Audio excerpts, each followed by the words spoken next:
harsh truth about rental property investment, and in this video I will be talking only about housing units. Since real estate is the safest way to wealth: buy land, build house, collect rents. But here's the truth no one actually tells you, and this dream can actually be a financial trap. Across Europe, from Africa to Asia to America, all these people are building properties in the hope of rent will make them rich. But here's the hard truth: it's sold as a passive income, as a generational wealth. That's only one side of the story most people actually know, and let's talk about the real side. Harsh truth number one: it's kind of expensive upfront. Land, you build a rental unit, from between material to labor, from labor to building permits, and maybe a couple of corrupt officials asking for a little bit of compensation on the side. You're already deep in debt of not less than $30,000 if we are going to take that as an example. That's a lot of money locked in the bricks already. Hard truth number two: it is not passive. Yes, I know most people will think, but it is actually passive because you collect rents. But the truth is, let's take this for example, right? You have a rental unit and you are giving it out, and let's say for example this person, let's say Mr. A rented the unit, right? And as Mr. A uses the unit, as time goes on, he can complain. Maybe the toilet is leaking or something just happened, and you will have to take care of the cost of maintenance.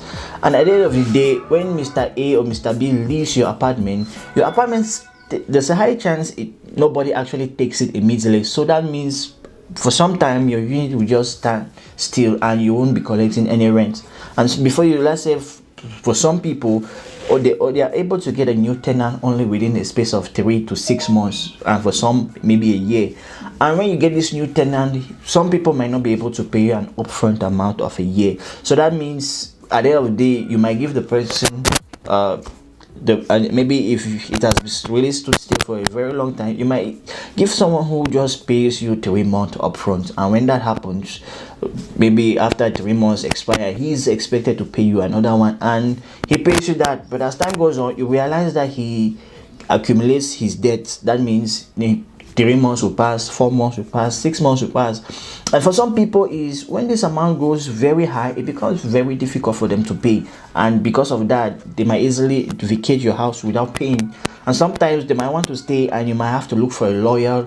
All those things constitute to extra cost, which constantly makes your rental units not a passive income. It has a slow return. That simply means if your initial investment for you building a housing unit, let's say, was around 100,000, yes, 100,000, and maybe at the end of the day you are being paid just 100 per month, you'll come to see it's going to take a very long time for you to recover your initial capital. Why? Because initial cost is very high. Cost of maintenance, taxes, and other unforeseen circumstances can arise, which will incur costs, or which will simply increase the number of years you actually use to recover back your capital. Number four: vacancy is real. Yes, vacancy is real. Which simply means that even if you don't have a housing unit, there is no guarantee you will always have a client who is going to come and take that unit, that will occupy the unit. The unit can stay for as long as 3 months without anybody, 4 months, and so on and so forth, depending on the area that you are there. Now I'm going to take this real life example, right? I have a relative that has 4 housing units, and each person only pays 45. Yes, 45. Just say 45,000, right? 45,000 is the amount of money each person pays per month. And the funniest thing is, I have a relative who has a housing unit, and there are 4 of them, right? And each person pays 40,000 a month. And if I was to look at how much this person put in just to build the house, it wasn't less than 25 to 30 million just to build those houses. Now if you want to look at how long it is going to take for the person to recover that money, you come to see that it's going to take as long as 10 years or so, depending on the area that the person is. That's just the thing about rental properties.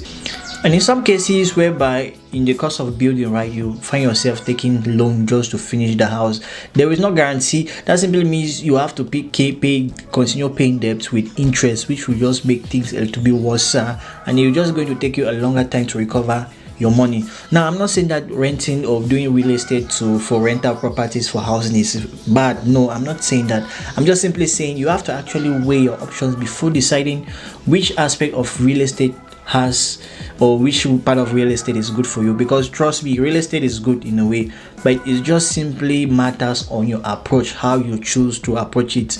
And my name is Brian, and I'm just a new upcoming YouTuber, and I want to be able to take my time to research on things like this that maybe can help you understand which businesses or which area of field of interest when it comes to investment that you can want to tackle. I might be one of my videos may be able to help. And if you do have any recommendation, I won't mind if you can subscribe or you write a comment to me, and I'll do a deep research on that topic and I'll come with a fresh video for you.